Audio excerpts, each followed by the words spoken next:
Good evening, everyone, and welcome to Stave 2, Night 2, Year 6 of A Christmas Carol Live. Fadó started as Fadó Live, and I've still got that up there.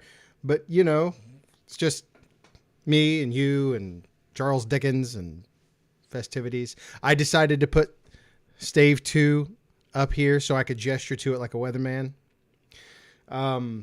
So let's Steve.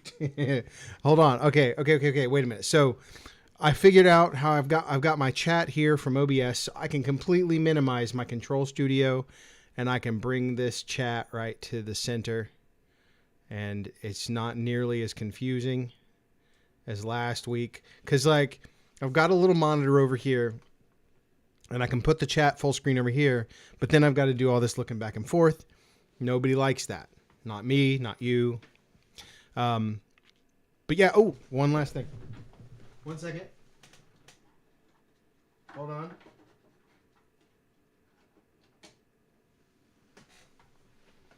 There. I forgot to do the lights last week. They were here.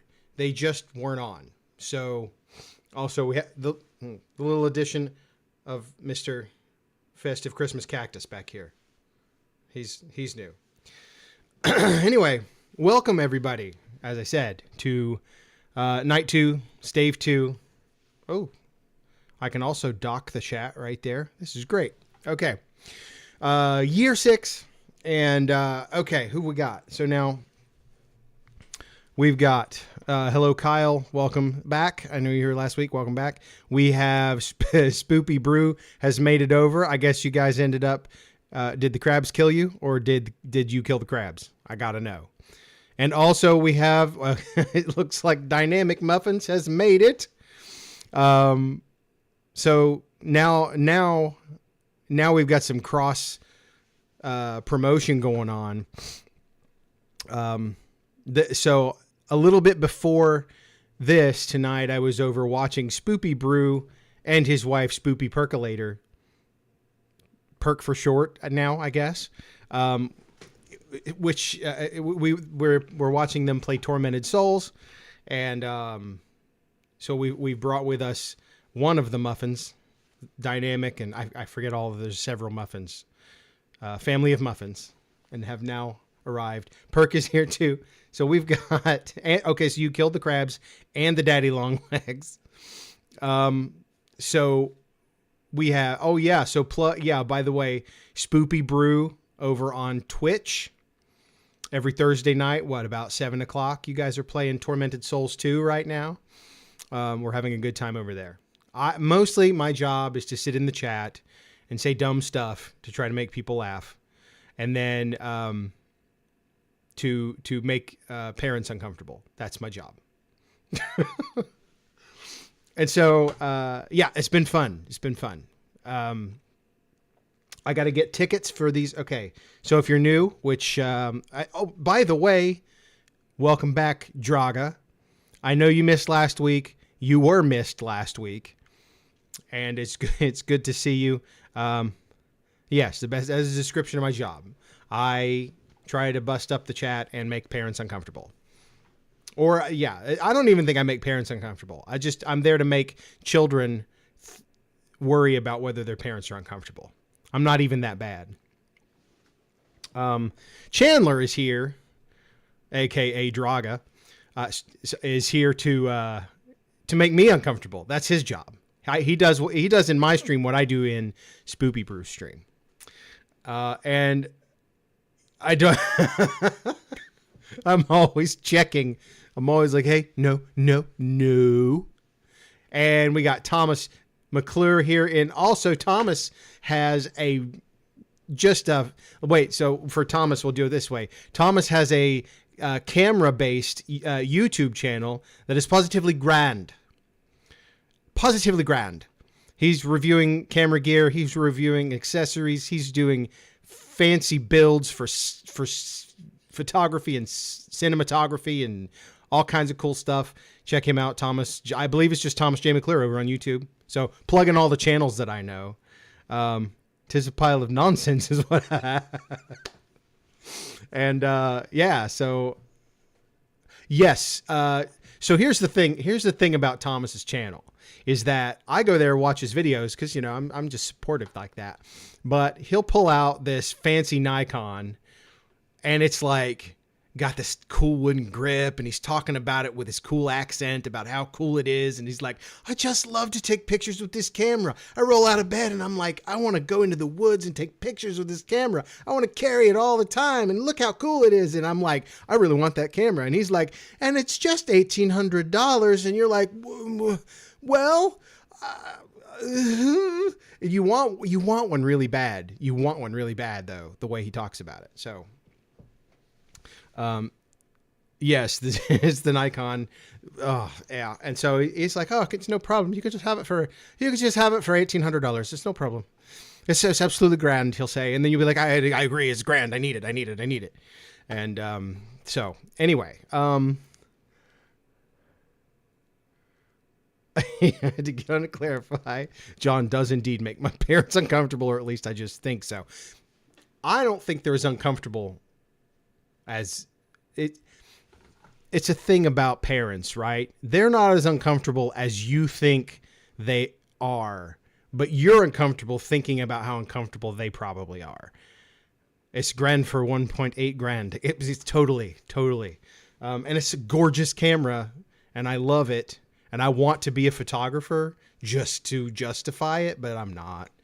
I'm not a photographer. I have a little Instax. I have a cool Instax, but it's just, and I have a Rebel TI 7 Ti, whatever. And it's a classy, like, tourist point and shoot with some bells and whistles, but it's just a Rebel. Anyway, I digress. Let's get some tickets here because if you're new to the stream or only casually have been to the stream before, you may not know, for being a part of the stream, when you comment in the stream, or we'll do trivia at some point, and if you get a question right first, you get your name into the hat here, which is, you know, and you can see week one is paperclip together here. And so over the course of the 5 weeks, you get your name in there a few times. If you're here every night, you get a thing just for being here and making a comment. You get an extra one if you make it all 5 nights. And then I draw one at the end. And at the end, there is a raffle. I'm going to draw one out. And let me move this. I'm going to draw a name. And every year I give one of these away. And this is a facsimile copy of the first edition of A Christmas Carol from 1843. And it is almost an exact copy of that facsimile. Now, this is amazing because I found these much cheaper this year, and I picked up 2 or 3 because I'm going to give out, just because, you know, if they ever quit printing this, I want to make sure I have them. But so, yeah, I'm sending this. I'll sign like, hey, hello, thank you, you're the best, and then send it to you in the mail. Or if I know you, if I see you in person regularly, I can send it to you, however. But yes, my Aunt Patty, who I haven't seen yet this year, she may or may not show up. I haven't seen her this year yet, but she has won twice. But it's all good because she did have me send it to someone else the second time, so she has not hoarded copies down at her house. So let's get some people in the hat for this week. We're gonna go back up and also to make sure I didn't miss anyone. So we got Kyle up there. I will try my best not to dox anyone too much if they. I'll do what I can. So we're going to Kyle in there. We've got Spoopy. We have Dynamic Muffins. I don't know your real. I'm going to put I'm going to put Muffins with a Z. So if it's you. You know, we're going to do that. Unless the other 5 muffins show up, then we're going to have a problem. I'm going to put D Muffins. And that'll go right there. We have Caitlin. Hey, Caitlin. I didn't see you before. Hello. Welcome back. It's good to see you again. Caitlin.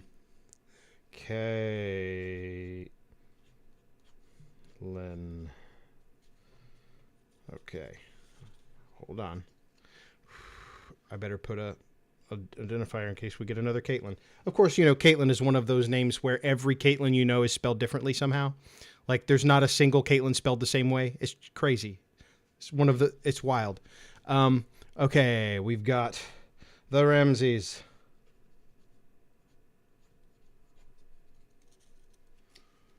In you go. We've got Chandler, which is, there's that. Okay, we've got Nipondering.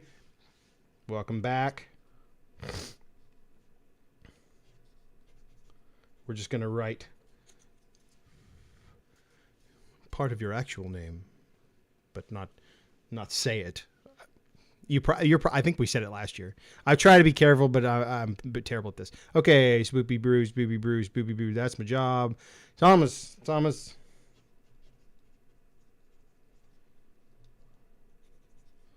Okay. We have Hannah. We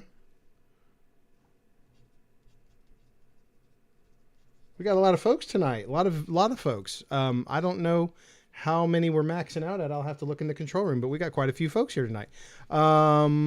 We've got, that's everybody. Okay, so that's okay.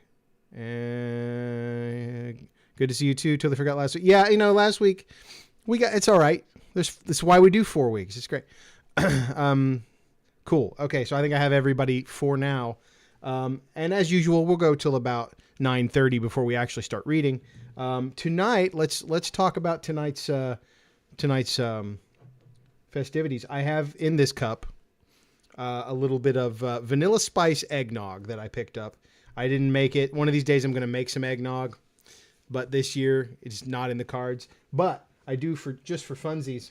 And usually I make my own whipped cream, but I got some Ready Whip because, you got to have some whipped cream on the top. Usually it's so easy to whip up whipped cream, but I didn't get really an opportunity to do that today.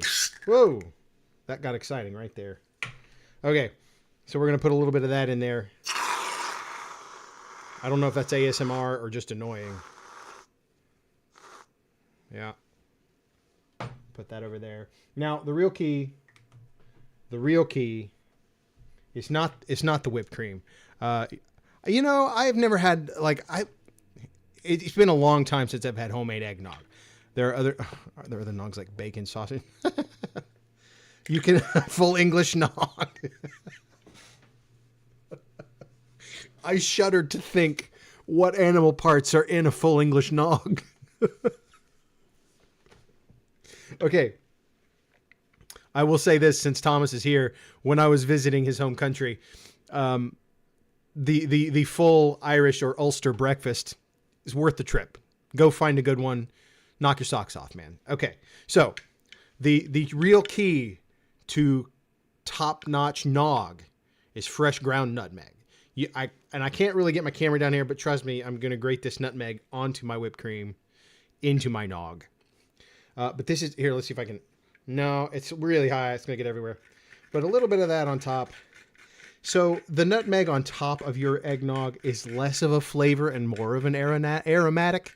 It's the scent of the nutmeg that really sets it off. And it's got a lovely sort of, I'm grinding a little of that just onto my pants there, just for the sound.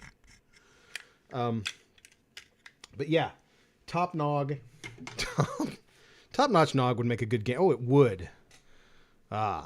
So yes, here we have some vanilla spice nog.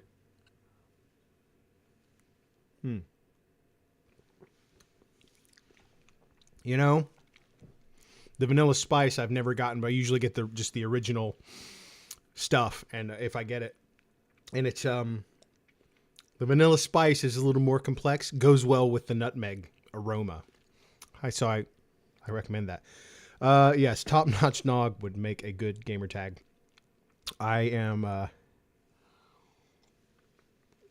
still kind of reeling about what I would imagine the full English nog would be, something akin to a black pudding smoothie. I don't know. If you've never had black pudding, before you try it, don't Google it. Just eat it. Just try it. It's delicious. Just don't Google it. That's all I can say. Now, rushing to the kitchen. I did look up when we got back home. This was in 2023, but when we got back home, I looked it up. There is a company, you know, the boxes like HelloFresh that'll send you, food that you can prepare. Like they'll send you the ingredients, you make the meal and all that kind of stuff. There is a company out there, I forget what it's called, but they send you the ingredients for an English or Irish Ulster breakfast. They'll send you a kit for that, and you can prepare it yourself at home. It was kind of expensive for breakfast anyway, but being that it was sent to you hand delivered and ready to go, it was a pretty cool deal. One of these days I'm going to try it. But yes, don't Google the black pudding. Life advice. Don't Google it. Irish sausages for so all of the sausages were fantastic. And I'm one of those. Some people are weirded out by some of the meat-like products produced in certain, like the black pudding, the white pudding, some of the sausages. They get, some people love them, some people hate them. I enjoyed all of it. I thought it was great. I didn't even get grossed out once. I was quite happy. And so I don't know what goes with eggnog. So I have this little guy, which is this is Matthew Walker. I don't know if it's related to like the Walker's biscuits at all, but we found, and I talked about this last week, I've got this luxury Christmas pudding. I got it because I'm so curious whether or not it tastes like mine, which I have been told by Lord Ramsay himself that I got pretty close to a good traditional pudding. And so I'm pretty happy with that, but I need to try this and see if it actually does, off the shelf in a little box gets close. And then we also have this other Cole's figgy Christmas pudding, which, the pudding that I make is a plum pudding, which traditionally didn't have plums in it, but mine has plums in it. But this is a figgy one. We're going to see if it's all worth all the hype in the song. Bring us some figgy pudding or we're not going home, like that. Like we're not leaving ever unless you bring out the figgy pudding. We're going to camp at your house and sing songs until if you don't have figgy pudding, you're going to have to make some and then bring it out here. That's what's going to have to happen. We also have, as I mentioned, the small chocolate chip panettone. We're in Ireland, or we're in Italy now. We're just all over Europe taking a tour. We have the Irish, I keep saying Irish. It's it's the fact that we were talking so much about Ireland. We have the Italian panforte, which is a very dense, heavy little sweetbread. And finally, we have the deluxe version of the chocolate coin, the Cadbury chocolate coins. Not those cheapo guys that you get. These are the real deal. These are Cadbury chocolate. They don't mess around. So, and then finally, the American stop, Christmas tree cakes from Little Debbie. So I don't know what goes with the eggnog, but we'll decide that after. I'm not going to have one of those until after the stave. We'll see. Irish sausage. Yeah. So I didn't miss anything, did I? How are we doing? All right. Let me pull this back. I'm curious now. 11 concurrent. Yeah. Well, see, we're doing all right, y'all. This is going well. I think it's going well. Where are we? 2019. 919. So Little Debbie knows what she's doing. Little Debbie has a thing, and she knows what she's doing, and she does it well. You find your thing, you stick to it. I think I think my favorite Little Debbie cake is still the Star Crunch. That is Little Debbie, isn't it? Yeah. Kind of a weird, chewy, Rice Krispie thing. The Big Deborah t-shirt's hilarious. Yeah, I do like the Big Deborah shirt. And I think the we should definitely refer to, like, so the Christmas tree cakes are the little guys, but if you buy the singles at like the Speedway or something, they're the big fellas. I think those should be Big Deborah cakes. We should refer to those collectively as Big Deborah cakes. And Sam's has the giant boxes of the little. Really, like, how big of a box are we talking? Like, how big? Like, because this is 5, and you feel like there should be like 10 in there, but it's just 5. And it feels like more cakes should be in there. Little Debbie Cakes in Costco has giant trees. Wait. Giant trees? Like, how big are we talking? Like, are they the normal, like, gas station size giant trees, or are we talking like you can get like giant? Because I'm going to find. I don't have a Costco. Wait, I don't have a Costco. The closest. They're big.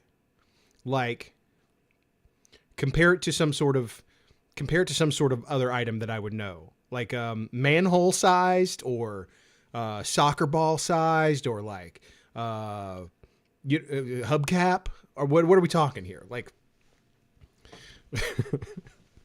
like if I sat down and ate the whole thing, would it kill me? Like, let's just hash it out. Let's figure it out.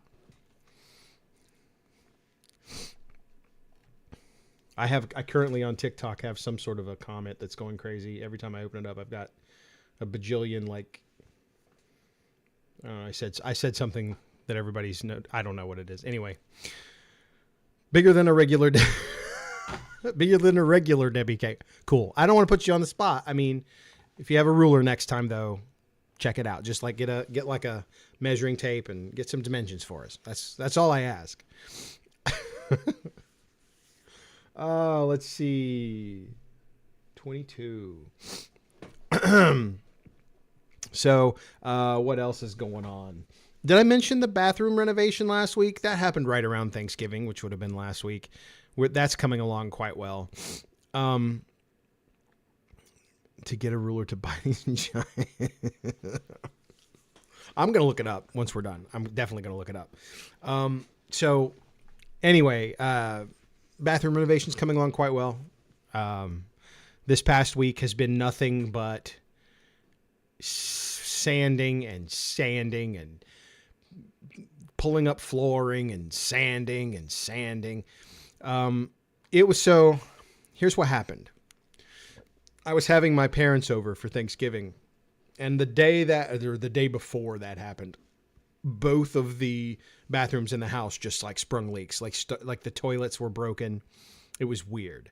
One was running all the time. One was leaking out the bottom. It was a mess. So I got the downstairs one working well enough so that nothing had to happen. But we started to peel up linoleum upstairs to kind of like see what the damage water. It's just like years of kind of a little bit of water damage here and there. So we were pulling up the flooring to see what damage we had, and we just kept on pulling. And eventually we found the old linoleum under the new linoleum, and so we just tore it out to the subfloor. And I replaced the underlayment, and then we've been sanding that down and priming that and getting that all ready. And so I think we're finally ready to put some tiles back in. And I've been sore. My hamstrings, guys. My hamstrings have been sore. You know how it is. And plumbing is this way. If you haven't found out yet, you will. Where you're like, yeah, this is a leaky faucet. I'm gonna maybe replace the faucet. So you're gonna take the faucet off, and you realize that the valve behind the faucet is bad. When you go to shut it off, it breaks, which is exactly what happened upstairs in the toilet. Broke it, and then there's water damage, so I got to pull that all out, and it's leaking downstairs. So plumbing becomes this chase to find the furthest damage away from the initial thing you noticed. And so it's coming along anyway. And I think it's going to be satisfactory enough to look okay and work okay. And yeah, home ownership is great until it's not, and then it's terrible. So anyway, 924. Let me pull up. I bought I don't know. I don't know if we will tonight. Usually the night when we have the most time to play games is like Stave 5, because the Stave 5 is super short. So we get through the reading pretty quick, and then we've got a little time, and it's like, time to play like a Jackbox game or something. Which I bought a new trilogy because it was on sale for a Steam sale. So I've got packs 1 through 6 now. So 4, 5, and 6 are new. I've got to check them out and see. There's some stuff in there that looks like fun, but we'll get to that. But I've got trivia, which is the quick and easy way to throw names in a hat, if you know what I'm saying. And let's see. I found some hard and extra hard questions, which I don't know if that's true. It's so subjective, hard and extra hard trivia questions, because you might be super swish at Christmas trivia. You might. Don't know if you are. Thank you.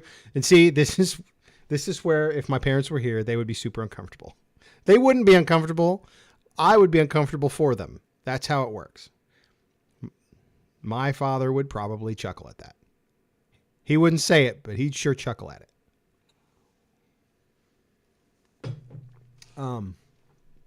Anyway, so I know it's my fault. Here's the thing, Chandler. I would miss trying to keep you in line. That's our shtick, right?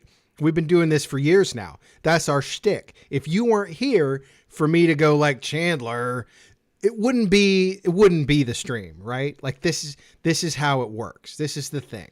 You're doing what you're supposed to do. I'm doing what I'm supposed to do. Everybody's having fun with it. It would be terrible if you were not here and I'd be like, well, it's too bad. There's nobody here to like push the envelope of what's appropriate on a family stream. So, okay. This doesn't seem like too hard of a question.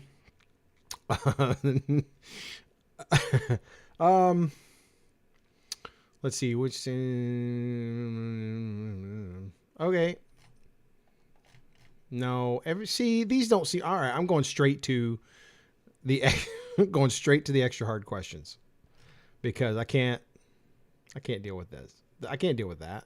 Okay. Okay. See, this isn't super hard if you've seen. Okay. Here we go. In the movie, and again, here's the rules. First person to put a correct answer in the chat is the person who gets a name in the hat. First in the chat, name in the hat. We did that last week. So, okay. So, in the movie, A Christmas Story. Okay? What was the name of the next door neighbors with the rowdy dogs? The name of the next door neighbors with the rowdy dogs. Eggnog.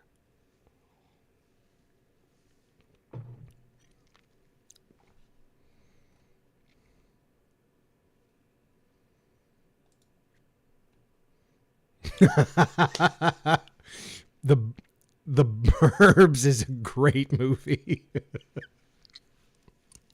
I love The Burbs. It's not the McClures. I know the McClures. There it is. Lord Ramsay, the Bumpuses. That's correct. It is, in fact, the Bumpus. The Bumpus Hounds! Yeah, and the dogs run in and steal the food, and the dad starts yelling those weird non-curse curses. Okay, so we're going to put... All right. Okay.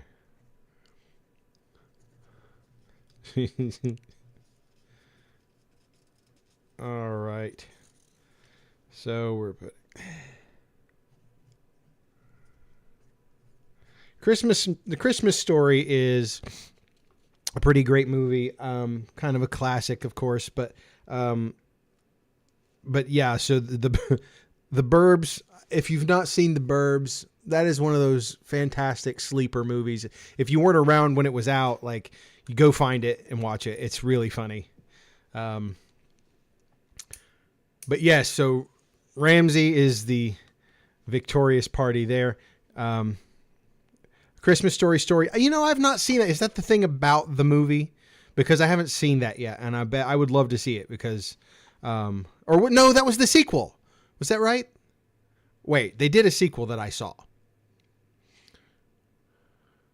It's like the sequel, right? And so it's where Ralphie ends up finding Scott Farkas, and Scott Farkas is all like normal now. Like, and yeah, so like he's not a bully anymore, and they have a good conversation about when they were kids. Yes, I have seen it. Yeah, so that was actually pretty good. They dealt with the fact that the dad was no longer, he what? Her. Okay. So we're going to hi Liz. All right. Nice. Okay, hold on. Got you both. All right. So we got that one in there. I have a little water over here because drinking eggnog is, you would think that it's good for speaking, but it's really very thick and invasive. So the water is here as well. So that I can speak for a while without having trouble. Okay. 16. I know, like we're having a good night. Yeah, right. It might be good for like cough suppression, but it is not good for public speaking. It's very, very, yeah. So we have, so 16 is wild. I think probably my record,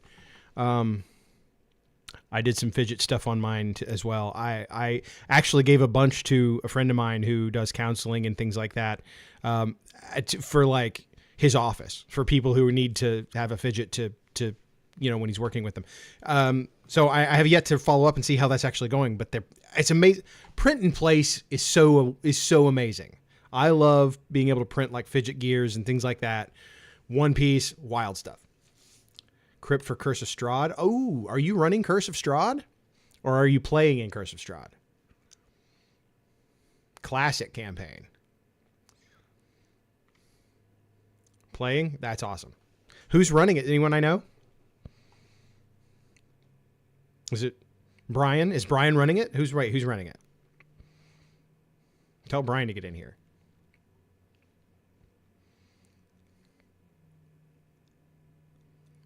Cameron. Oh, that's cool. Yeah, I ran into them at Gen Con this past year. We had dinner with Radke and his son and his daughter. Cameron, I can't remember what's his daughter's name. Anyway, we had dinner with them. It was very nice to see. That's awesome. I figured Cameron would be good at that. Catherine, yes.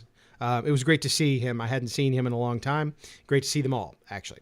But anyway, let's see. Kate's group just finished Curse of Strahd.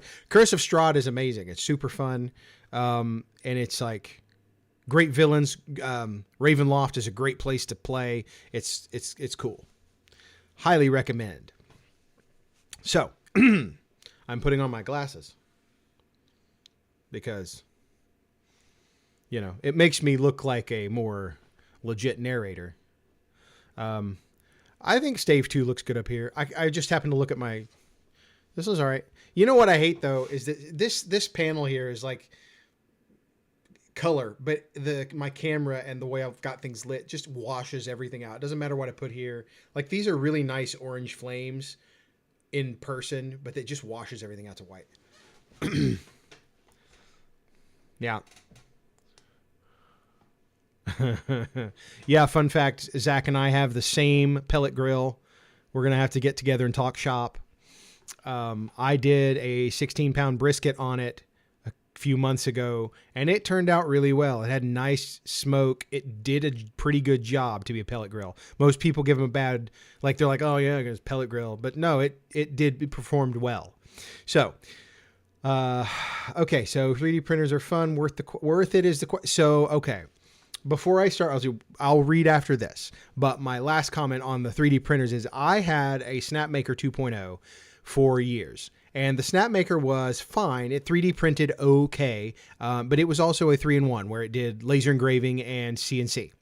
But it didn't do any of the three super well. So I sold my Snapmaker 2 and I bought a Bamboo P1S with the media management, like the AMS, I think they call it. So I can print 4 colors and do all that kind of stuff.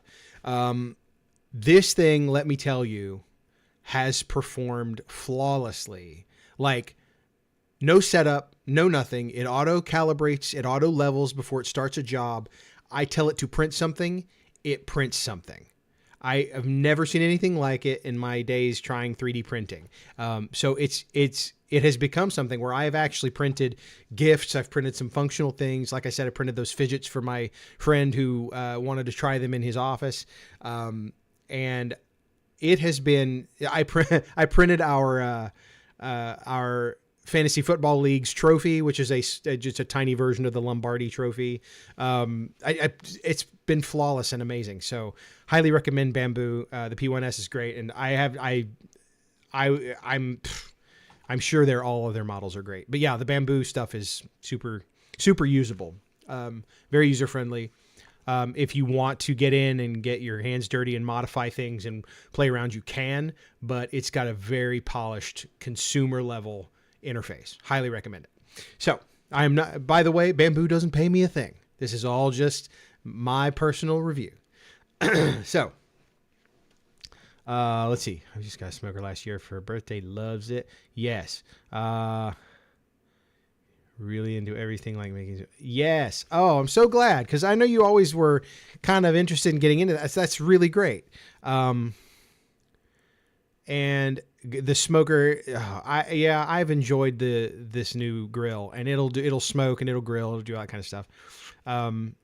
And the pellets you use affect the flavor tremendously. It's just like a stick burner where you have like, you put your wood in and it does, but it's the same thing, but only pellets. Anyway. Okay. So, look, if you aren't a dice goblin, are you even playing Dungeons and Dragons? I'm sorry. I don't think so. I have a dice advent calendar. So every day I get a new die from Black Oak Workshop, one of my favorite folks. I see them at cons every year. They have these big chunky D6s that are super fun to roll. I'm a dice goblin. I definitely am. Okay, folks. So Stave 2 isn't the longest stave, but it is a stave that's a bit longer than the first one. And so we do need to get rolling on Stave 2. Afterward, we can talk about whatever snack we're going to go with, and we can keep talking about grills. Friends, this is what I want. There's 15 of you here watching, listening, whatever it is. I started this 6 years ago to create a Christmas tradition that we could all just hang out and talk about grills and dice and 3D printers. That's what we're here for. It's a Christmas tradition, 6 years in the making, and so forth. Anyway, I'm excited about it. I'm excited for everybody. And so we are, let me pull up Stave 2 here. As I mentioned last week, I'm reading on the Kindle this year because it's so much easier than trying to flip pages and get around my microphone and all that. And I can keep it kind of where I can see it. But yes, we have the Kindle with Stave 2. This is what I'm reading from.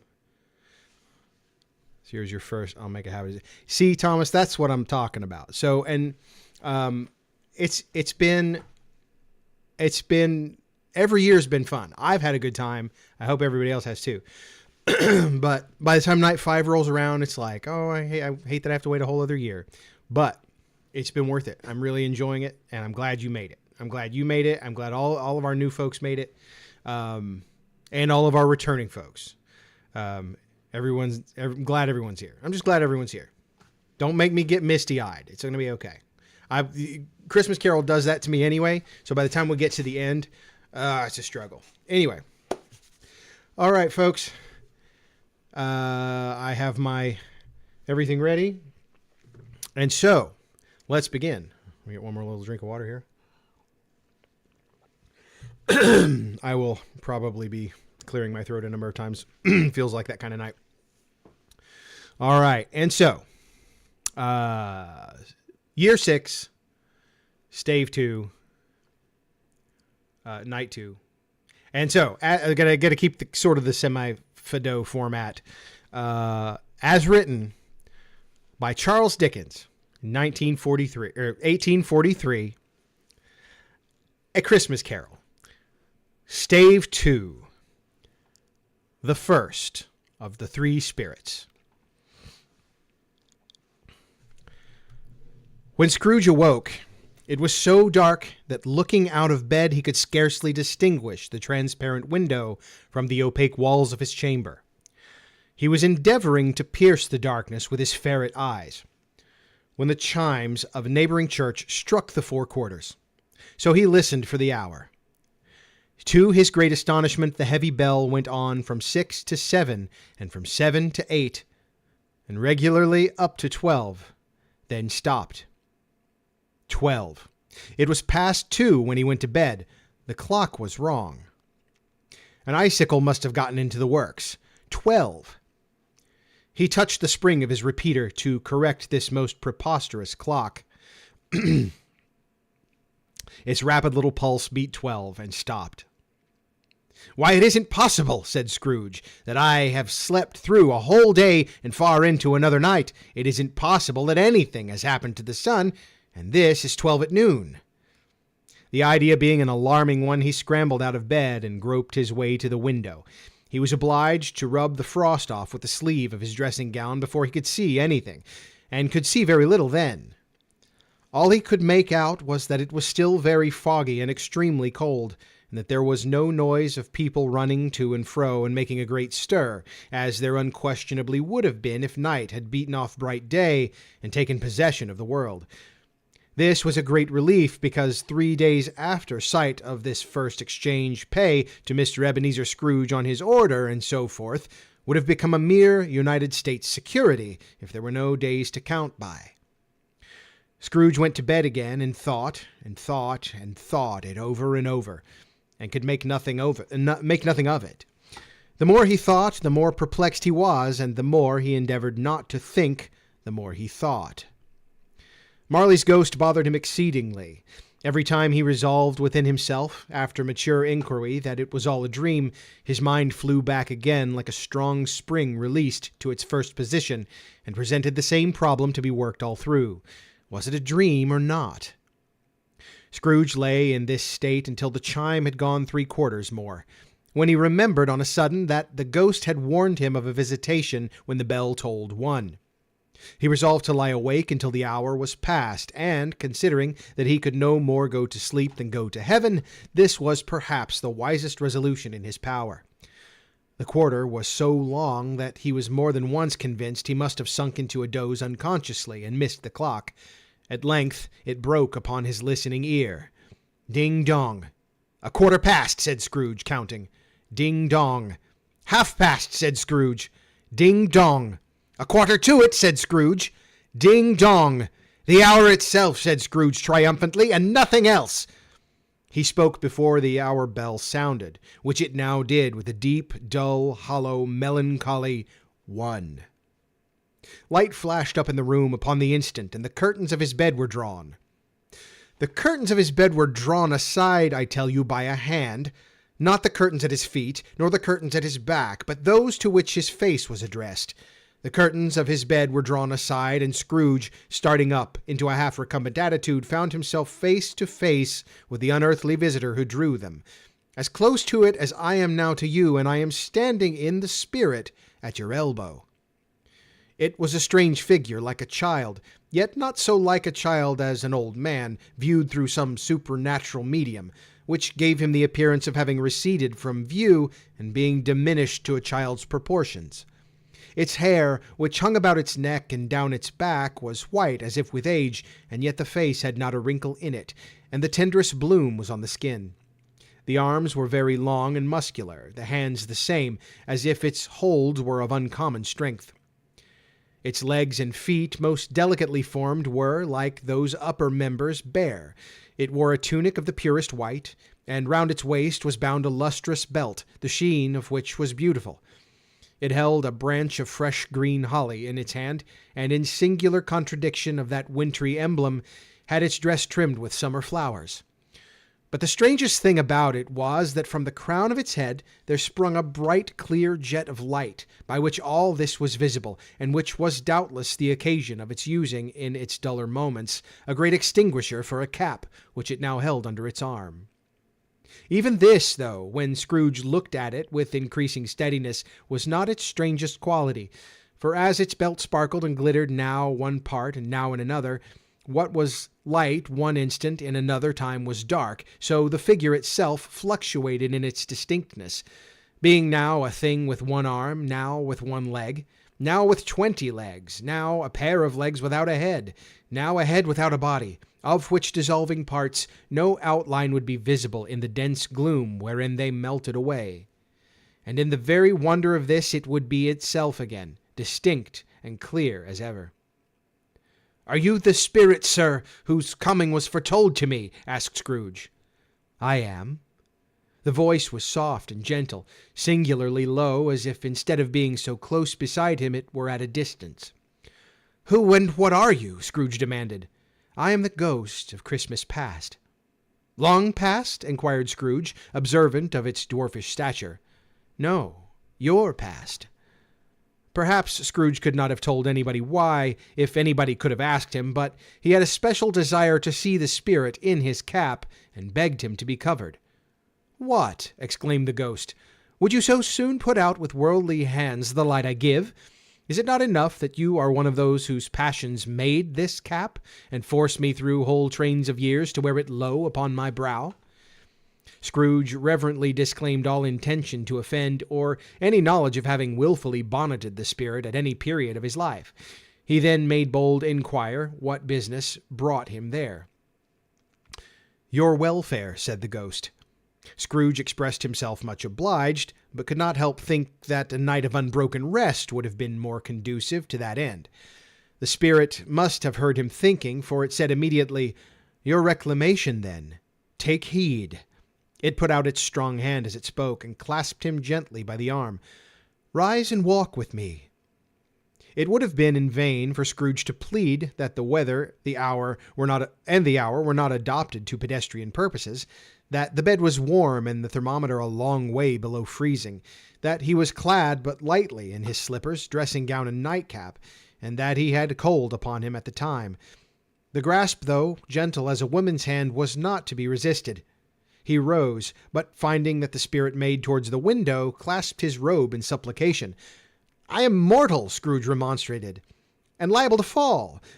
But bear but a touch of my hand there," said the spirit, laying it upon his heart, "and you shall be upheld in more than this." As the words were spoken, they passed through the wall, and stood upon an open country road, with fields on either hand. The city had entirely vanished. Not a vestige of it was to be seen. The darkness and mist had vanished with it, for it was clear, cold winter day, with snow upon the ground. "Good heavens!" said Scrooge, clasping his hands together as he looked about him. "I was bred in this place. I was a boy here." The spirit gazed upon him mildly. Its gentle touch, though it had been light and instantaneous, appeared still present to the old man's sense of feeling. He was conscious of 1,000 odors floating in the air, each one connected with 1,000 thoughts and hopes and joys and cares long forgotten. "Your lip is trembling," said the ghost. "And what is that upon your cheek?" Scrooge muttered with an unusual catching in his voice that it was a pimple, and begged the ghost to lead him where he would. "You recollect the way?" inquired the spirit. "Remember it!" cried Scrooge with fervor. "I could walk it blindfold." "Strange to have forgotten it for so many years," observed the ghost. "Let us go on." They walked along the road, Scrooge recognizing every gate and post and tree, until a little market town appeared in the distance, with its bridge, its church, its winding river. Some shaggy ponies were now seen trotting towards them with boys upon their backs, who called to other boys in country gigs and carts, driven by farmers. All these boys were in great spirits, and shouted to each other until the broad fields were so full of merry music that the crisp air laughed to hear it. "These are but shadows of things that have been," said the ghost. "They have no consciousness of us." The jocund travelers came on, as they came, Scrooge knew that and named every one. Why was he rejoiced beyond all bounds to see them? Why did his cold eye glisten, and his heart leap up as they went past? Why was he filled with gladness when he heard them give each other Merry Christmas as they parted at crossroads and byways for their several homes? What was Merry Christmas to Scrooge? Out upon Merry Christmas! What good had it ever done to him? The school is not quite deserted, said the ghost. A solitary child, neglected by his friends, is left there still. Scrooge said he knew it, and he sobbed. They left the high road by a well-remembered lane and soon approached a mansion of dull red brick with a little weathercock-surmounted cupola on the roof and a bell hanging in it. It was a large house, but one of broken fortunes, for the spacious offices were little used, their walls were damp and mossy, their windows broken, and their gates decayed. Fowls clucked and strutted in the stables, and the coach houses and sheds were overrun with grass. Nor was it more retentive of its ancient state within, for entering the dreary hall and glancing through open doors of many rooms, they found them poorly furnished, cold, and vast. There was an earthy savour in the air, a chilly bareness in the place, which associated itself somehow with too much getting up by candlelight and not too much to eat. They went, the ghost and Scrooge, across the hall to a door at the back of the house. It opened before them and disclosed a long, bare, melancholy room, made barer still by lines of plain deal forms and desks. At one of these a lonely boy was reading near a feeble fire, and Scrooge sat down upon a form and wept to see his poor forgotten self as he used to be. Not a latent echo in the house, not a squeak and scuffle from the mice behind the paneling, not a drip from the half-thawed water-spout in the dull yard behind, not a sigh among the leafless boughs of one despondent poplar, not the idle swinging of an empty storehouse door, no, not a clicking in the fire, but fell upon the heart of Scrooge with a softening influence, and gave a freer passage to his tears. The spirit touched him on the arm and pointed to his younger self, intent upon his reading. Suddenly, a man in foreign garments, wonderfully real and distinct to look at it, stood outside the window, with an axe stuck in his belt and leading by the bridle an ass laden with wood. "Why, it's Ali Baba!" Scrooge exclaimed in ecstasy. "It's dear old honest Ali Baba! Yes, yes, I know! One Christmas time, when yonder solitary child was left here all alone, he did come for the first time, just like that. Poor boy! And Valentine," said Scrooge, "and his wild brother Orson, there they go! And what's his name, who was put down in his drawers, asleep at the gate of Damascus, don't you see him? And the Sultan's groom turned upside down by the genie, there he is upon his head, serve him right, I'm glad of it, what business had he to be married to the princess?" To hear Scrooge expending all the earnestness of his nature on such subjects in a most extraordinary voice between laughing and crying, and to see his heightened and excited face, would have been a surprise to his business friends in the city indeed. "There's the parrot!" cried Scrooge. "Green body and yellow tail, with a thing like a lettuce growing on the top of his head. There he is! Poor Robinson Crusoe, he called him, when he came home again after sailing round the island. Poor Robinson Crusoe! Where have you been, Robinson Crusoe?" The man thought he was dreaming, but he wasn't. It was the parrot, you know. There goes Friday, running for his life to the little creek. "Hello, Hoop, hello!" Then, with a rapidity of transition very foreign to his usual character, he said, in a pity for his former self, "Poor boy," and cried again. "I wish," Scrooge muttered, putting his hand in his pocket and looking about him after drying his eyes with his cuff, "but it's too late now." "What's the matter?" asked the spirit. "Nothing," said Scrooge, "nothing. There was a boy singing a Christmas carol at my door last night. I should like to have given him something, that's all." The ghost smiled thoughtfully and waved its hand, saying as it did so, "Let us see another Christmas." Scrooge's former self grew larger at the words, and the room became a little darker and more dirty. The panels shrunk, the windows cracked, fragments of plaster fell out of the ceiling, and the naked laths were shown instead. But how all this was brought about, Scrooge knew no more than you do. He only knew that it was quite correct, that everything had happened so, and there he was alone again, when all the other boys had gone home for the jolly holidays. He was not reading now, but walking up and down despairingly. Scrooge looked at the ghost and, with a mournful shaking of his head, glanced anxiously towards the door. It opened, and a little girl, much younger than the boy, came darting in, and putting her arms about his neck and often kissing him, addressed him as her dear, dear brother. "I have come to bring you home, dear brother," said the child, clapping her tiny hands and bending down to laugh. "To bring you home, home, home." "Home, little Fan," returned the boy. "Yes," said the child, brimful of glee. "Home for good and all. Home for ever and ever. Father is so much kinder than he used to be that home's like heaven. He spoke so gently to me one dear night when I was going to bed that I was not afraid to ask him once more if you might come home, and he said, 'Yes, you should,' and sent me in a coach to bring you.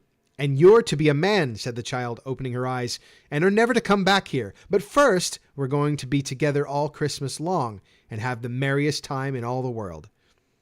"You are quite a woman, little Fan," exclaimed the boy. She clapped her hands and laughed, and tried to touch his head, but being too little, laughed again, and stood on tiptoe to embrace him. Then she began to drag him in her childish eagerness towards the door, and he, nothing loth to go, accompanied her. A terrible voice in the hall cried, "Bring down Master Scrooge's box there!" And in the hall appeared the schoolmaster himself, who glared on Master Scrooge with a ferocious condescension, and threw him into a dreadful state of mind by shaking hands with him. Then he conveyed him and his sister to the veriest old well of a shivering best parlour that ever was seen, where the maps upon the wall and the celestial and terrestrial globes in the windows were waxy with cold. Here he produced a decanter of curiously light wine and a block of curiously heavy cake, and administered installments of those dainties to the young people, at the same time sending out a meagre servant to offer a glass of something to the post-boy, who answered that he thanked the gentleman, but if it was the same tap as he had tasted before, he had rather not. Master Scrooge's trunk being by this time tied on the top of the chaise, the children bade the schoolmaster good-bye right willingly, and getting into it, drove gaily down the garden sweep, the quick wheels dashing the hoar-frost and snow off of the dark leaves of the evergreens like spray. "Always a delicate creature whom a breath might have withered," said the ghost, "but she had a large heart." "So she had," cried Scrooge. "You're right. I will not gainsay it, spirit. God forbid." "She died a woman," said the ghost, "and had, as I think, children." "One child," Scrooge returned. "True," said the ghost. "Your nephew." Scrooge seemed uneasy in his mind, and answered briefly, "Yes." Although they had but that moment left the school behind them, they were now in the busy thoroughfares of a city where shadowy passengers passed and repassed, where shadowy carts and coaches battled for the way, and all the strife and tumult of a real city were. It was made plain enough by the dressing of the shops that here too it was Christmas time again, but it was evening, and the streets were lighted up. The ghost stopped at a certain warehouse door and asked Scrooge if he knew it. "Know it," said Scrooge. "Was I apprenticed here?" They went in. At the sight of an old gentleman in a Welsh wig sitting behind such a high desk that if he had been 2 inches taller he must have knocked his head against the ceiling, Scrooge cried in great excitement, "Why, it's old Fezziwig! Bless his heart, it's Fezziwig alive again!" Old Fezziwig laid down his pen and looked up at his clock, which pointed to the hour of 7. He rubbed his hands, adjusted his capacious waistcoat, laughed all over himself from his shoes to his organ of benevolence, and called out in a comfortable, oily, rich, fat, jovial voice, "Yo-ho there, Ebenezer! Dick!" Scrooge's former self, now a grown man, came briskly, accompanied by his fellow prentice. "Dick Wilkins, to be sure," said Scrooge to the ghost. "Bless me, yes, there he is. He was very much attached to me, was Dick. Poor Dick, dear, dear." "Yo-ho, my boys," said Fezziwig. "No more work tonight. Christmas Eve, Dick. Christmas, Ebenezer. Let's have the shutters up," cried old Fezziwig with a sharp clap of his hands, "before a man can say Jack Robinson." You wouldn't believe how those two fellows went at it. They charged into the street with the shutters 1, 2, 3, had them up in their places 4, 5, 6, barred them and penned them 7, 8, 9, and came back before you could have got to 12, panting like racehorses. "Hilly-ho!" cried old Fezziwig, skipping down from the high desk with wonderful agility. "Clear away, my lads, and let's have lots of room here. Hilly-ho, Dick! Cheer up, Ebenezer!" Clear away! There was nothing they wouldn't have cleared away, or couldn't have cleared away with old Fezziwig looking on. It was done in a minute. Every movable was packed off, as if it were dismissed from public life for evermore. The floor was swept and watered, the lamps were trimmed, fuel was heaped upon the fire, and the warehouse was as snug and warm and dry and bright a ballroom as you would desire to see upon a winter's night. In came a fiddler with the music book, and went up to the lofty desk and made an orchestra of it, and tuned like 50 stomach aches. In came Mrs. Fezziwig, one vast, substantial smile. In came the 3 Miss Fezziwigs, beaming and lovable. In came the 6 young followers, whose hearts they broke. In came all the young men and women employed in the business. In came the housemaid, with her cousin, the baker. In came the cook, with her brother's particular friend, the milkman. In came the boy from over the way, who was suspected of not having board enough from his master, trying to hide himself behind the girl from next door, but one who was proved to have had the ears pulled by her mistress. In they all came one after another, some shyly, some boldly, some gracefully, some awkwardly, some pushing, some pulling. In they all came, anyhow and everyhow. Away they all went, 20 couples at once, hands half round and back again the other way, down the middle and up again, round and round in various stages of affectionate grouping.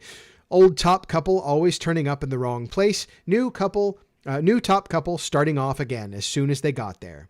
All top couples at last, and not a bottom one to help them.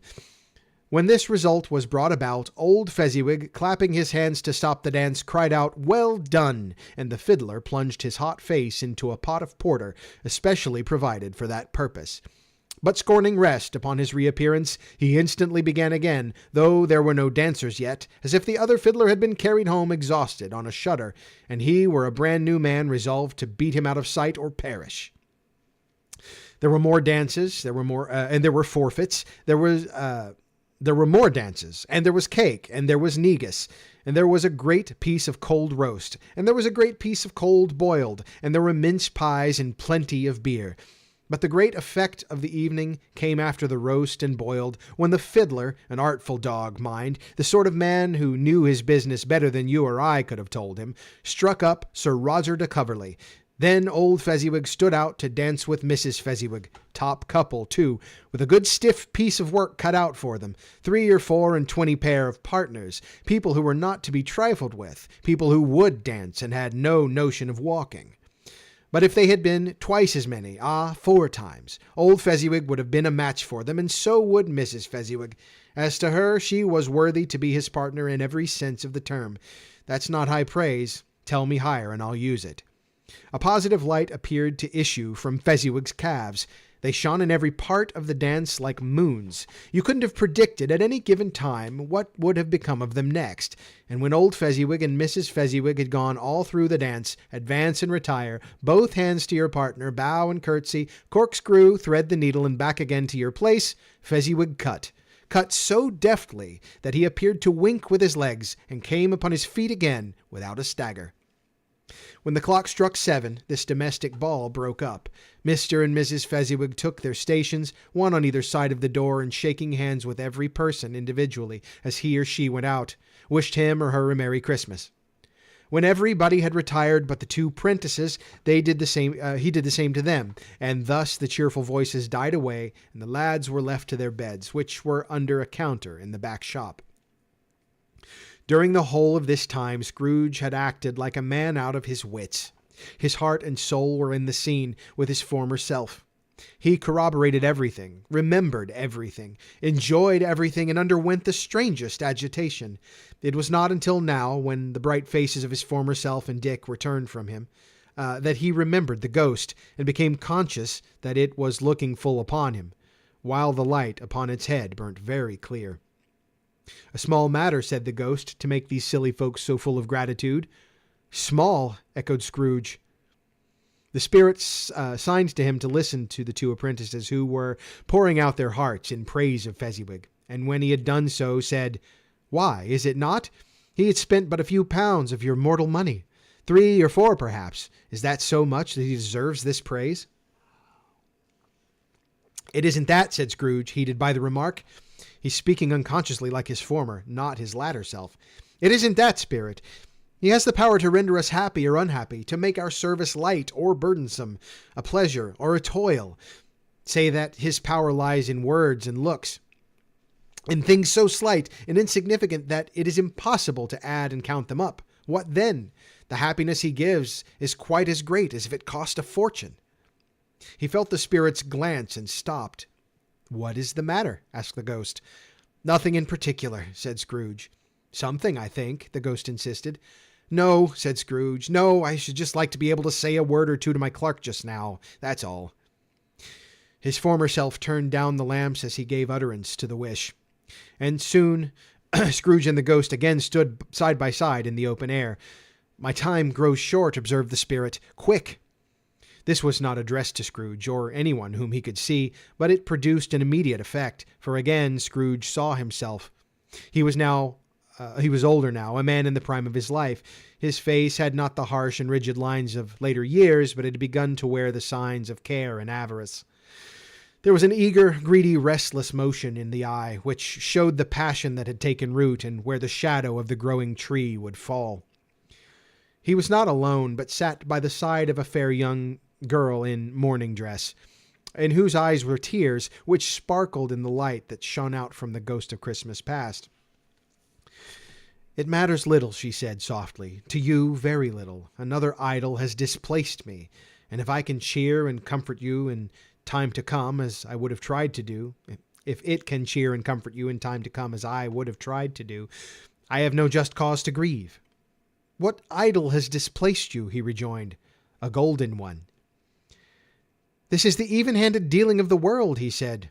"There's nothing on which it is so hard as poverty, and there is nothing it professes to condemn with such severity as the pursuit of wealth." "You fear the world too much," she answered gently.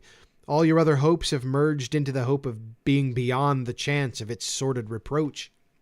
I've seen your noble aspirations fall off one by one until master passion gain engrosses you. Have I not?" "What then?" he retorted. "Even if I have grown so much wiser, what then? I am not changed towards you." She shook her head. "Am I?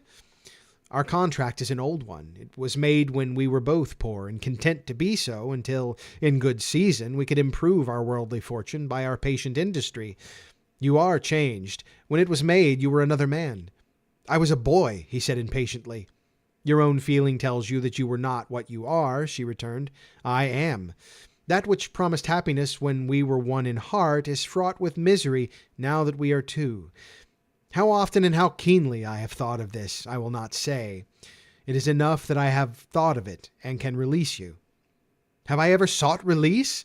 "In words, no, never." "In what then?" "In a changed nature, in an altered spirit, in another atmosphere of life, another hope as its great end. In everything that made my love of any worth or value in your sight. If this had never been between us," said the girl, looking mildly but with steadiness upon him, "tell me, would you seek me out and try to win me now?" "Ah, no." He seemed to yield to the justice of this supposition in spite of himself, but he said with a struggle, "You think not." "I would gladly think otherwise if I could," she answered. "Heaven knows, when I have learned a truth like this, I know just how strong and irresistible it must be. But if you were free today, tomorrow, yesterday, can even I believe that you would choose a dowerless girl, you who in your very confidence with her weigh everything by gain, or choosing her, if for a moment you were false enough to your one guiding principle to do so? Do I not know that your repentance and regret would surely follow? I do, and I release you, with a full heart for the love of him you once were." He was about to speak, but with her head turned from him, she resumed. "You may, the memory of what is past makes me hope you will, have pain in this. A very, very brief time, and you will dismiss the recollection of it gladly as an unprofitable dream from which it happened well that you awoke. May you be happy in the life you have chosen." She left him, and they parted. "Spirit," said Scrooge, "show me no more. Conduct me home. Why do you delight so to torture me?" "One shadow more," exclaimed the ghost. "No more," cried Scrooge. "No more. I don't wish to see it. Show me no more." But the relentless ghost pinioned him in both arms and forced him to observe what happened next. They were in another scene and place, a room not very large or handsome, but full of comfort. Near to the winter fire sat a beautiful young girl, so like that last that Scrooge believed it was the same until he saw her, now a comely matron, sitting opposite her daughter. The noise in this room was perfectly tumultuous, for there were more children there than Scrooge in his agitated state of mind could count, and unlike the celebrated herd in the poem, they were not 40 children conducting themselves like one, but every child was conducting itself like 40. The consequences were uproarious beyond belief, but no one seemed to care. On the contrary, the mother and daughter laughed heartily, and enjoyed it very much, and the latter, soon beginning to mingle in the sports, got pillaged by the young brigands most ruthlessly. What would I not have given to be one of them, though I never could have been so rude. No. I wouldn't for the wealth of all the world have crushed that braided hair and torn it down, and for the precious little shoe I wouldn't have plucked it off, God bless my soul, to save my life. As to measuring her waist in sport, as they did, bold young brood, I could not have done it. I should have expected my arm to have grown round it for a punishment and never come straight again. And yet I should have dearly liked, I own, to have touched her lips, to have questioned her, that she might have opened them, to have looked upon the lashes of her downcast eyes and never raised a blush, to have let loose waves of hair, an inch of which would be a keepsake beyond price. In short, I should have liked, I do confess, to have had the lightest license of a child, and yet to have been man enough to know its value. But now a knocking at the door was heard, and such a rush came immediately ensued that she, with laughing face and plundered dress, was borne towards it in the center of a flushed and boisterous group, just in time to greet the father, who came home attended by a man laden with Christmas toys and presents. Then the shouting and struggling, and the onslaught that was made on a defenseless porter, the scaling him with chairs for ladders to dive into his pockets, despoil him of brown paper parcels, hold on tight by his cravat, hug him round the neck, pommel his back, and kick his legs in irrepressible affection. The shouts of wonder and delight with which development of every package was received. The terrible announcement that the baby had been taken in act of putting a doll's frying pan into his mouth, and was more than suspected of having swallowed a fictitious turkey glued on a wooden platter. The immense relief of finding this a false alarm, the joy and gratitude and ecstasy. They all are indescribable alike. It is enough that by degrees the children and their emotions got out of the parlor, and by one stair at a time up to the top of the house, where they went to bed and so subsided. And now Scrooge looked on more attentively than ever, when the master of the house, having his daughter leaning fondly on him, sat down with her and her mother at his own fireside. And when he thought that such another creature, quite as graceful and as full of promise, might have called him father, and been a springtime in the haggard winter of his life, his sight grew very dim indeed. "Belle," said the husband, turning to his wife with a smile, "I saw an old friend of yours this afternoon." "Who was it?" "Guess." "How can I? Tut, I don't know," she added in the same breath, laughing as he laughed. "Mr. Scrooge." Mr. Scrooge it was. I passed his office window, and as it was not shut up, and he had a candle inside, I could scarcely help seeing him. His partner lies upon the point of death, I hear, and there he sat alone, quite alone in the world, I do believe. "Spirit," said Scrooge in a broken voice, "remove me from this place." "I told you these were shadows of the things that have been," said the ghost, "that they are what they are. Do not blame me." "Remove me!" Scrooge exclaimed. "I cannot bear it." He turned upon the ghost, and seeing that it looked upon him with a face, in which some strange way there were fragments of all the faces it had shown him, wrestled with it.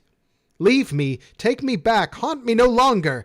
In the struggle, if that can be called a struggle, in which the ghost, with no visible resistance on its own part, was undisturbed by any effort of its adversary, Scrooge observed that its light was burning high and bright, and dimly connected that with its influence over him. He seized the extinguisher cap, and by a sudden action pressed it down upon its head. The spirit dropped beneath it, so that the extinguisher covered its whole form. But though Scrooge pressed it down with all his force, he could not hide the light which streamed from under it in an unbroken flood upon the ground. He was conscious of being exhausted and overcome by irresistible drowsiness and, further, of being in his own bedroom. He gave the cap a parting squeeze in which his hand relaxed and had barely time to reel to bed before he sank into a heavy sleep. And the end of Stave 2. Now, there were points at which I was reading when I knew that when I looked back up in 2025 at the chat, I would see. And sure enough, oh God. You know, I know when I was a kid, hang on. When I was a kid, we had all kinds of dumb things that we said. We had dumb things we said. But you know, we said them in a vacuum. We didn't have social media and internet for things to propagate worldwide instantly. Propagated though they might have been, we didn't know that. But oh my gosh, the new slang and meme speak and all that kind of stuff that gets out there so fast. It's wild. It's just wild. And of course, the 3 dots. We're just going to leave the 3 dots where they are. We're going to leave the ellipsis where it is. But thank you, Chandler, for fulfilling your role. We're going to leave those ellipses there. And yeah, you know.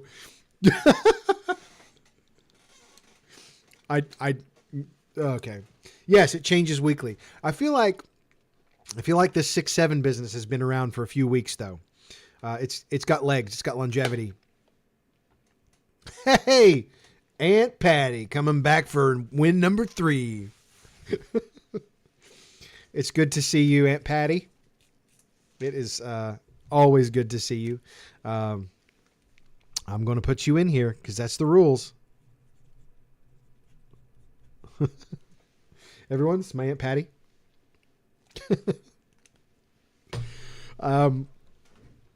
Let's see. Yeah. So, this is my favorite stave. It is the one, you know, Fezziwig is kind of my favorite scene in the book.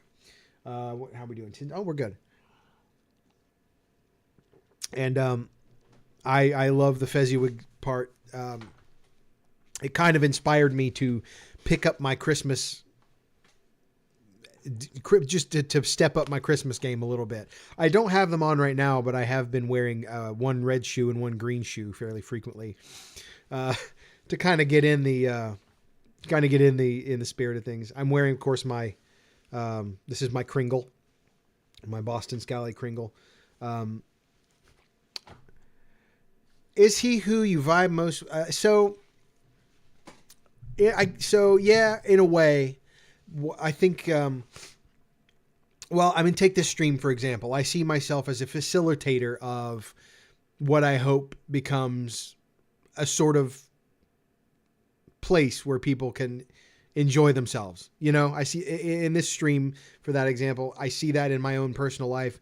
Not to get too much into my personal life, but I see that I see myself as a provider of, that sort of, whatever you would call Fezziwig. I try to be that way. So I do kind of identify with Fezziwig a bit. Yeah, thank you, Thomas. I think that's one of the motivators. In fact, I've been kicking around, and this will be the second year I'm experimenting with it, throwing a little party that is sort of a Fezziwig inspired party.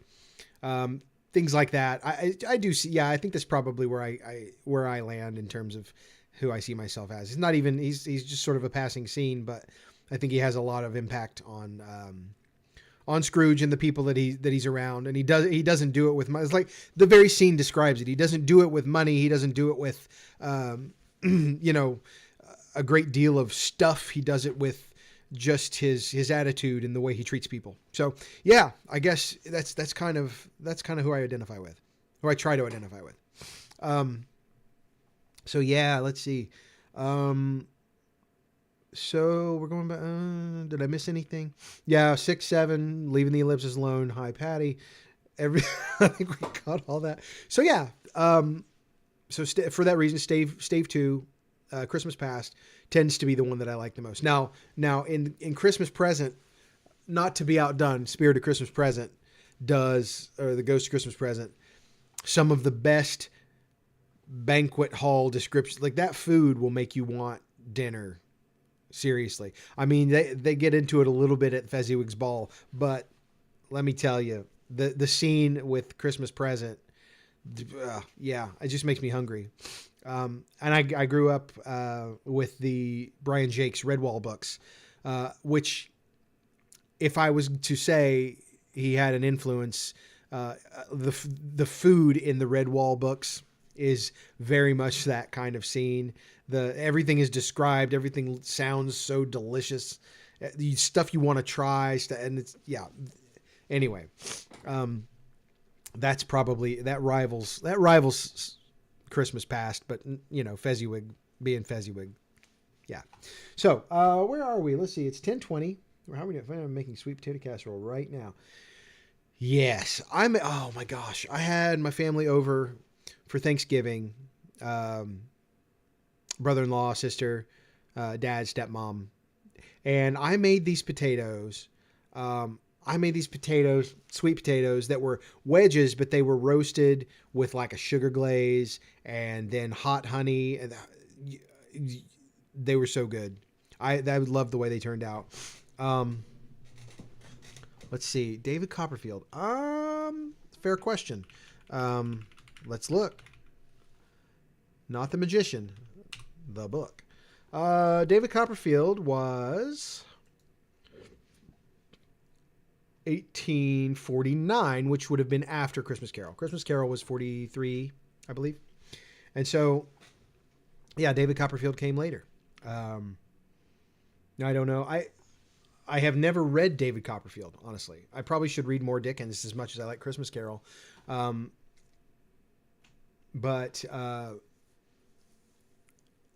So yeah, I wouldn't be surprised if that was not a staple of Charles Dickens, because as much as he leans on that in Christmas Carol, I mean, and I think you just gotta love a good description of a good banquet. There's just nothing like it. I remember Redwall, I remember, let's see, the stuff from Redwall, they had like, so if you don't know Redwall, it's all animals. It's all forest creatures. So badgers, mice, squirrels, there's some birds, otters, all of the forest creatures get together, and but they make these big banquets, and like the otters love really spicy food. And so there's like this beetroot soup that they make, like a stew that's like really spicy, hotter than ever beetroot. I don't remember all the names, but they've got these cool names. And then like there are candied chestnuts in there, which is, I make candied chestnuts from time to time because of that book. They do cordials and fizzes in the cellar, and they always describe those really, it's also good. I should read David Copperfield though. I should probably read some Dickens. Maybe I'll make a resolution this year to read some more Dickens. But yeah, so, yeah. Anyway, gotta head out. This was fun.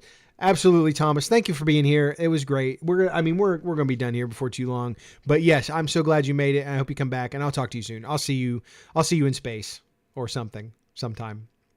Thomas and I are space buddies. We fly around in space together. If you haven't tried Star Citizen, you should. Except, I don't know. We'll talk. We'll have to talk. Anyway, maybe I'll do a Star Citizen stream, and you can follow me in space instead of having to play. So anyway, 10:24. Let's do a couple of trivia questions, and I've got this extra hard trivia up here. May as well use it, right? Let's see. That one's easy. So these extra hard questions here's the thing about these extra hard questions. Some of these aren't extra hard. They're just, if you're extra old, you're going to know them. So that's what I'm feeling. So It's not all that way. It's not all that way.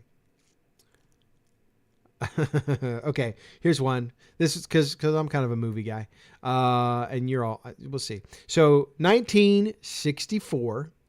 What 1964 film featuring Old Saint Nick is widely regarded as one of the worst movies ever made?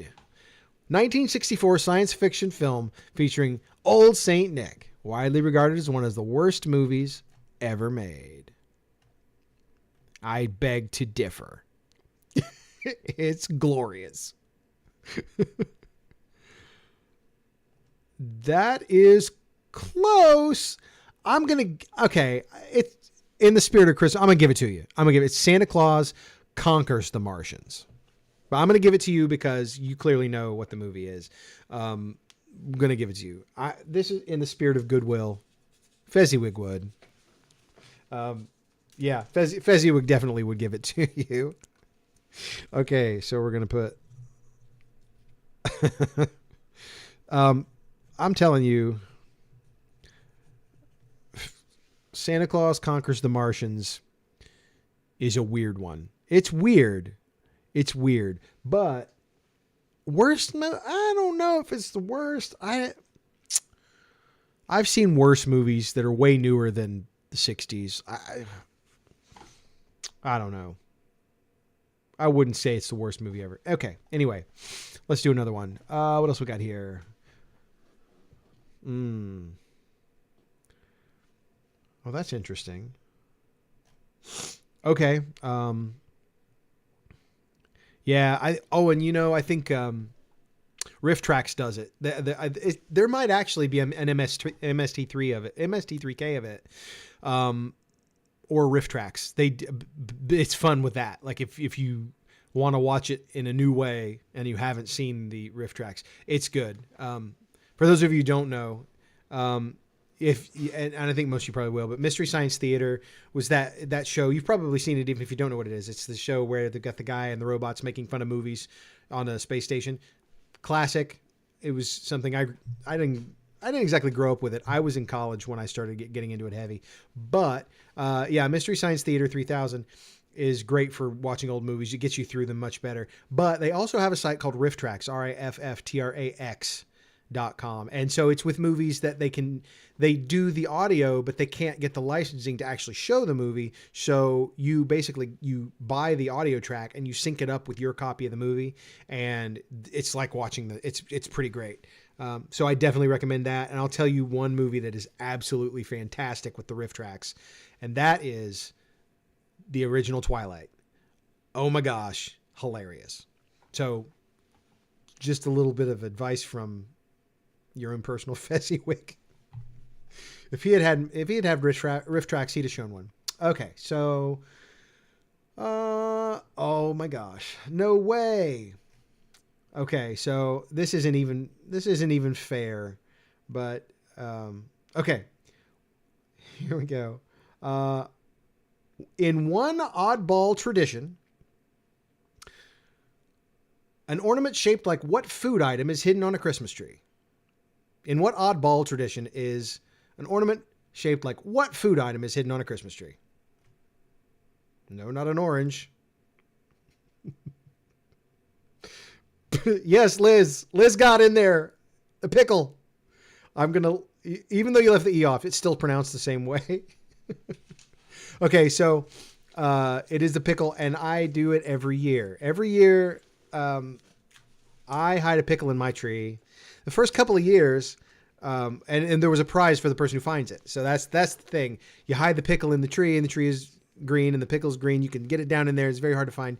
And the person... You watched a Christmas orange on some dumb channel. Oranges aren't oddball. Like, that's pretty common, though. Fruit on the tree. But so anyway... First couple of years, I hid the pickle on the tree.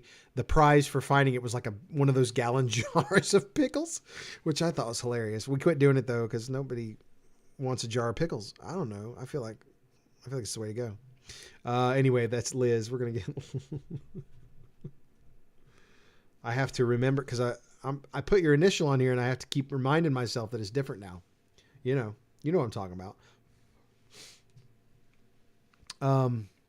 Okay. How about one more?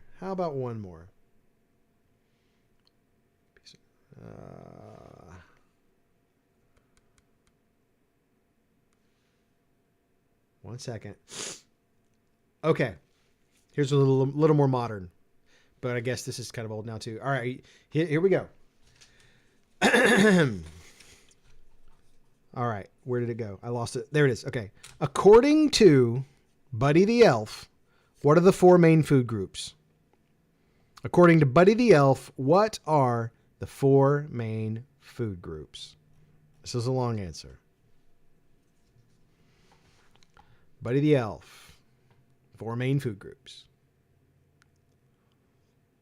Got to get them all 4 to get it right.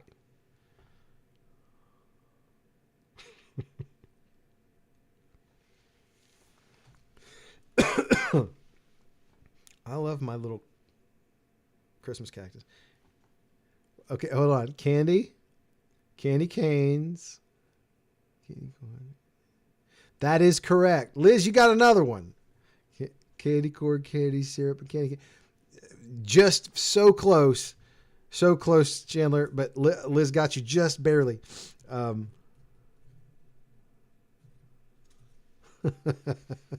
a fast keyboard tonight.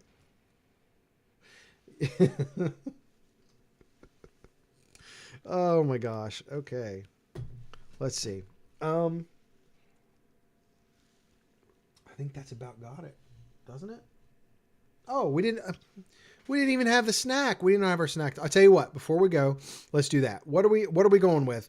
We got the panettone, we've got the panforte, we've got the regular luxury Christmas pudding, we've got the figgy Christmas pudding, we've got the Christmas tree cake, and we've got Cadbury chocolate coins. What goes best? The figgy pudding?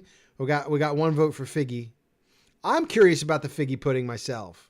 I really am, because it's way more famous than the traditional plum pudding, at least here in the States, because of the song. Anybody's got, a traditional pudding.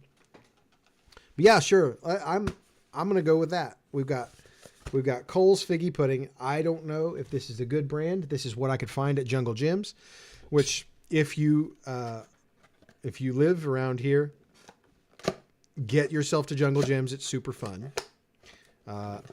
Take extra cash because you will spend it. It's easy to spend a lot of money at Jungle Gyms. I can't help myself.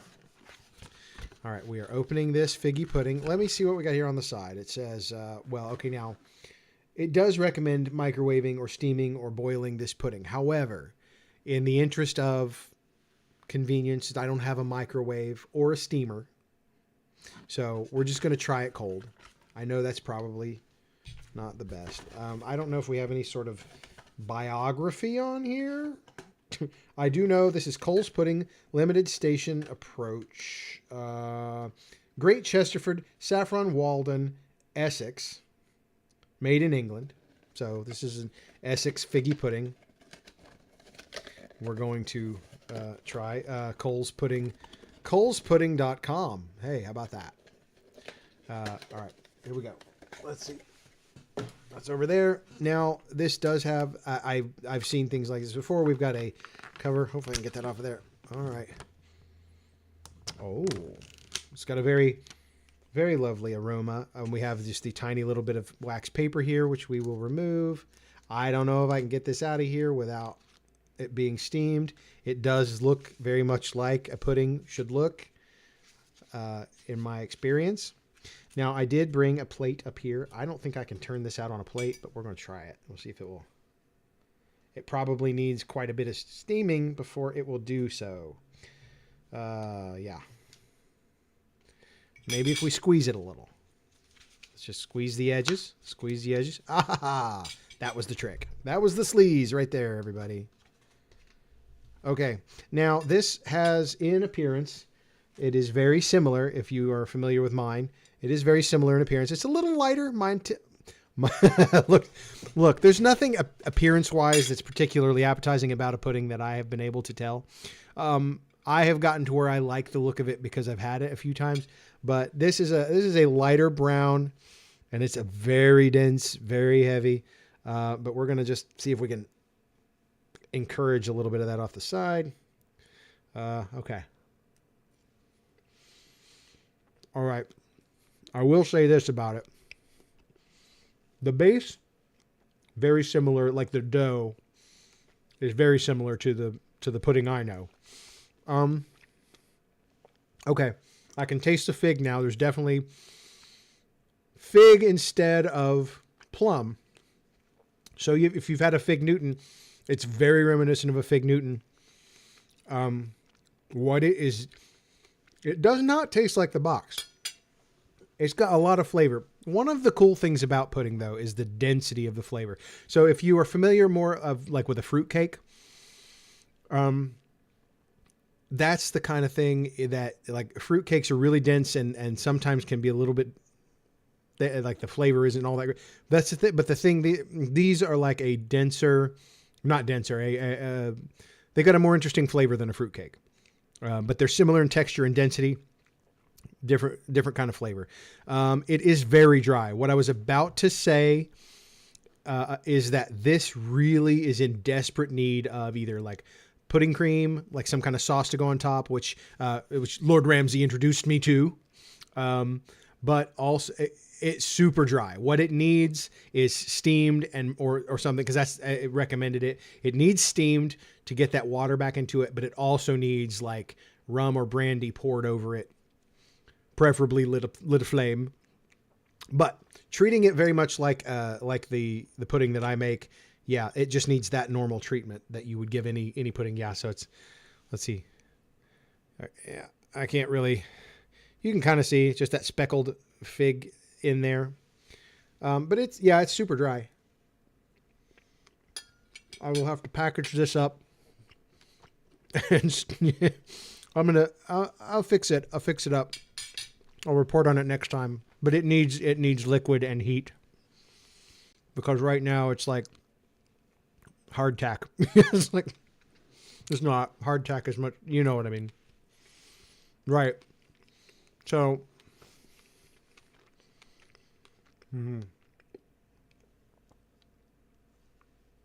one thing I do with my pudding is like you make it ahead of time, but then you steam it back to life to eat it. But it definitely gets liquid poured on it. Like it's a dense and very moist, very, very hydrated. And that's the trick. Though the flavor of this is excellent. I have to say, compared to the ones that I know and that have made, the flavor is very good. It doesn't taste like, it doesn't really taste like a store. You know how like store cookies are different than homemade cookies? It's got a pretty good flavor. And I think a little bit of brandy on there when it's warm would be amazing. So there you have my amateur review of Cole's Figgy Christmas Pudding, made with figs, currants, dark rum, and spices. Wait, let's do the... Does that work? Is that doing anything for anyone? Oh, okay. I'll just have to start getting way in the mic and talking this way. Cole's Figgy Pudding. No, it's not the clothing store. No, those deals don't extend to Great Britain. Cole's is just for us, Zach. Don't even mention it. Don't even tell them about it. Anyway, gang. I dropped a bit of pudding. Oh, no. Okay. All right. So, great Stave 2. I'm so glad to see everyone. And it's been a lot of fun. Gets more fun every year for me. I hope you guys are having as much fun as I am. We'll get Stave 3 next week, same time. And I think 3 is the longest stave. And then 4, I think, is a little shorter, and then 5 super short. But we might have time on week 4 to get like a Jackbox game in. I'll get that all installed and loaded and find something that's appropriate that we can play. Like appropriate meaning like we can play it remotely. that's kind of the trick, is finding one that works well that way. So I think that'll do it, everybody. And again, thank you for everybody coming. And I look forward to seeing you all next week. Wait, your wife is an unstoppable menace. I just missed that. That's hilarious. She is an unstoppable menace. So folks,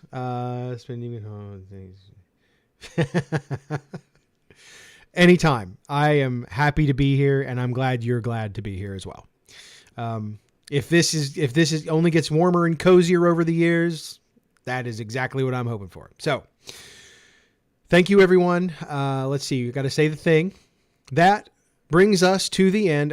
And I'll see you next week. Before I say the thing, I'll see you all next week. Been great. That brings us to the end of Year 6, Week 2, Stave 2 of Charles Dickens' A Christmas Carol. Thanks for listening, and I'll talk to you once upon a next time.